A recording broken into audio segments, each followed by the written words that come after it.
yesterday at approximately 1:30, 1:25 in Toronto, in as they call it, the upper part of the city, Midtown, in the Finch, Yonge, Shepherd area. A white rented van jumped over and went into a crowd of people, murdering almost eight. Today, I think the police... Up to 10, Frank. Yeah, 10 people have been killed, 15 have been injured. That's the latest. 15 people are injured. Now it's confirmed that 10 people have been deceased. So at first, everybody's screaming bloody murder, terrorism. If you guys look at my tweets, I said, slow down, let's wait for the official report.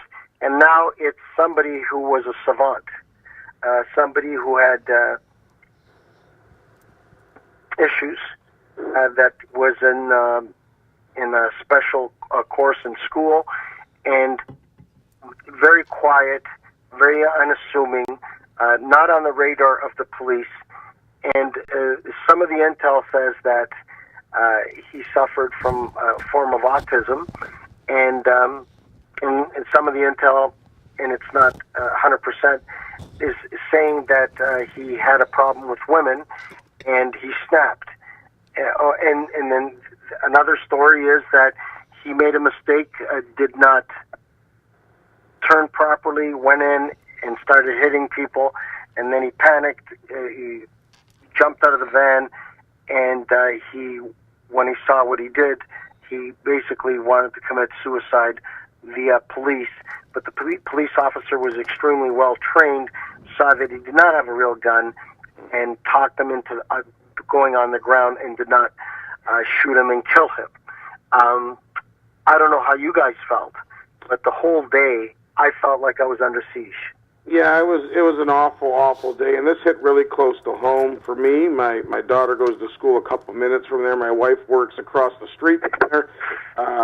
So, yes, seeing this go down was just, it was a nightmare. And I don't believe, I know there's a few different accounts. I don't believe the fact that he didn't know what he was doing. I think this was completely premeditated. I disagree with you, Eric. Well, I completely believe that it was an issue. That I think that it was an issue psychologically, and experts who are way smarter than I am believe the same thing. And I will, the conspiracists of all mainstream media, CBC held back, but a lot of the cable networks talk shit. And I waited and waited and waited, and so far I've been, I would say, pretty accurate in my depiction of what happened.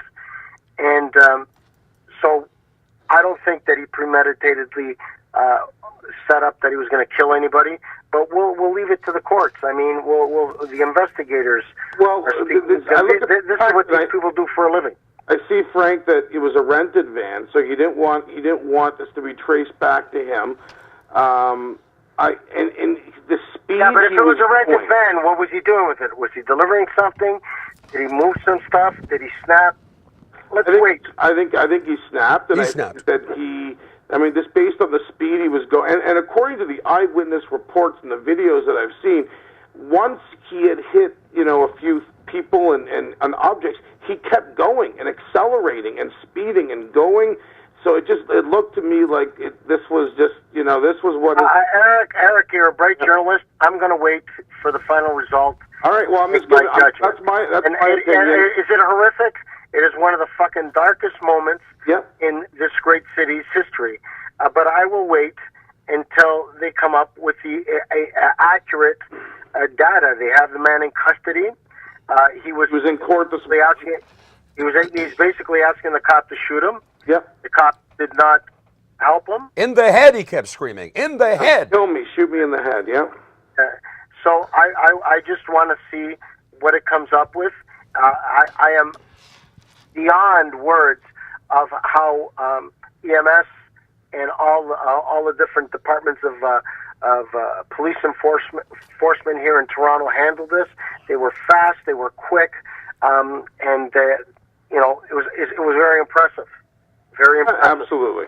And we got down here in Florida. They were on it like a white on rice. They came right on at 2:00, and it was a lead story, and they were calling Orville Redenbacher the mayor of Ontario, and they just, you know, they tried their best, but it was very thoroughly covered because of the obvious terrorist connection, which, as Frank points out, we have to wait and see what kind of a terrorist spends 6 years at Seneca College and is called a savant.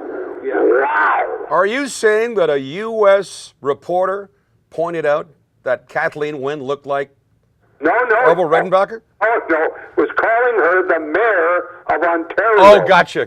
Yeah. Okay. Yeah. Oh, no. Didn't drop the Orville. But I'm just telling you that I don't really give a fuck.